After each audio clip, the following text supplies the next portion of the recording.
네. 정일영 더불어민주당 의원은 지난 20일 과세 표준 3억 원 이하의 1주택 장기 실거주자에 대한 종합부동산세를 경감하는 종합부동산세법 개정안을 대표 발의했습니다. 1주택 실거주를 보호하기 위한 이 정책과 관련된 자세한 내용 정일영 의원에게 직접 들어보겠습니다. 의원님 안녕하십니까? 네, 안녕하세요. 네. 자, 의원님께서 현행 1주택자에게 종합부동산세를 절감해주자 이런 얘기를 하셨는데요. 네, 자, 어떤 취지로 한 발의인지 그리고 또 어느 정도 절감할 수 있는지 설명 좀 부탁드립니다. 네.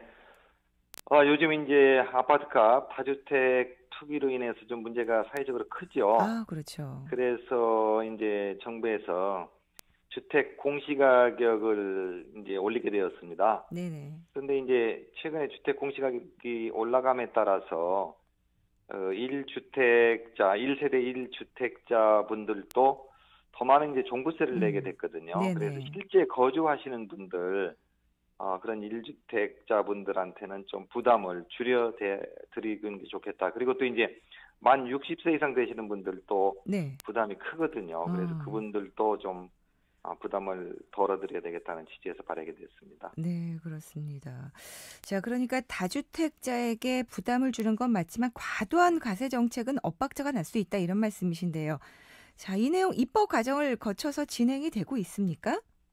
네, 그렇죠. 그러니까 과세 표준이 3억 원 이하인 1세대 1주택자들의 공제율이 90%까지 이제 올라가게 되거든요. 네네. 실제 이제 거주하시는 분들은 음. 훨씬 공제율이 높아지게 됩니다. 그래서 지금 법안이 제출돼 있고요. 아, 국회에서 네네. 심의해서 네. 이제 통과가 되면은 시행될 수 있게 됩니다. 아, 그럼 지금 심의 중이군요. 네, 그렇습니다. 아, 그래요.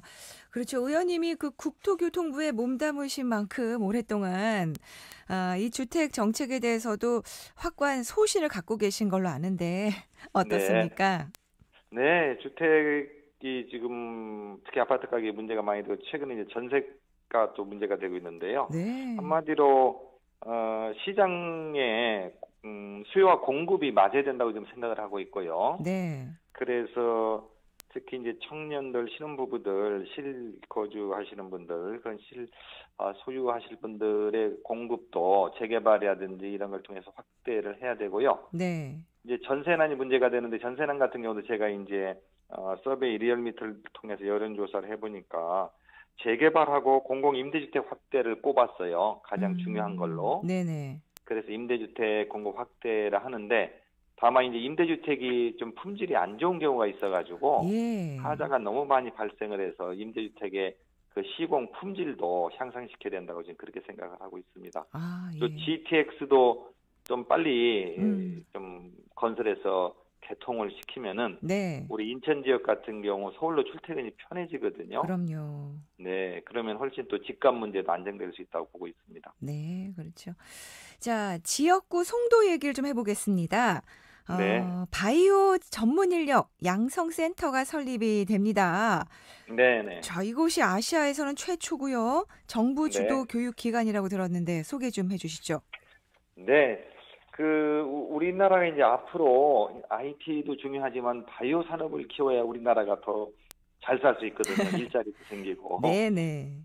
그래서 지금 이제 송도에 셀트리온도 있고 삼성 바이오로직스도 있고 네. 또 세브란스 병원도 이제 내년에 설계가 끝나면은 빠르면 네. 내년 말 내후년에 착공에 들어가면 2025년경에 오픈되면은 네. 같이 이제 그 바이오 산업단지가 더 커지게 됩니다. 그런데 예. 문제는 바이오 공정의 인력이 좀 많이 필요하거든요. 그래서 그 음. 인력을 양성할 수 있는 센터를 네.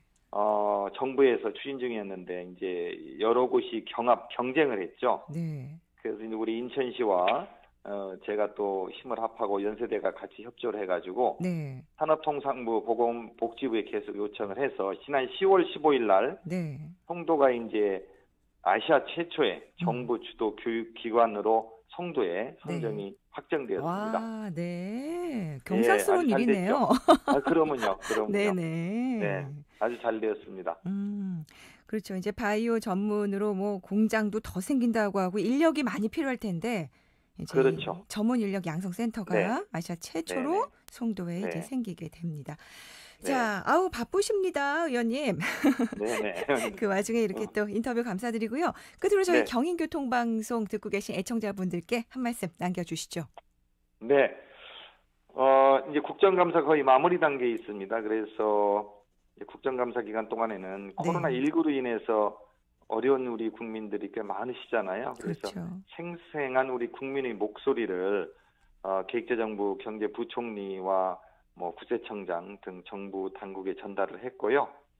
특히 이제 부동산이 좀 문제가 있어서 시장을 존중하는 부동산 정책, 네, 그리고 이제 우리 인천 지역에 보면은 자영업 하시는 분들, 비정규직 하시는 분들, 소상공인들, 중소기업 하시는 분들이 좀 어렵거든요. 네, 그런 분들에 대한 지원 강화를 요청을 했습니다. 음, 제가 이제 국정감사는 이제 마무리 단계에 있지만 네, 예산결산특별위원회 의원으로 들어가기 때문에 예, 예, 이번 주 중반부터는 네, 내년도 예산 555조에 해당되는 예산을 심사를 하면서 네, 우리 인천 지역의 발전 네. 그리고 코로나19로 인해서 어려우신 분들 지원해 드리는데 더 음, 힘쓰겠습니다.